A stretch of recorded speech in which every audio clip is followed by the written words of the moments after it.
Негизги маселе суроо жооп маселесиндеги негизги маселе көп адам сурашат канча саат уктайын деп, канча саат укташ керек деп сурайт. Бирок канча саат китеп окуш керек деп эч ким сурабайт.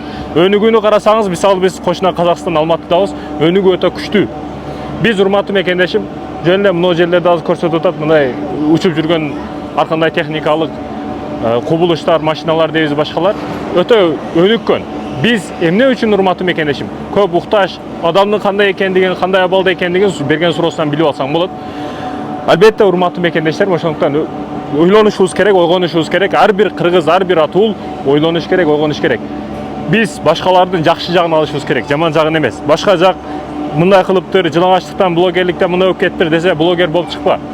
Мына артист мындай жылаңач болуптур десе, жылаңач болдум деп чыкпа, урматтуу мекендешим. Сен адам бол. Адамга эң кыйыны күн сайын адам болуу, Адам бол, адам бойдон кал, урматтуу мекендешим. Иттик кылбаш керек.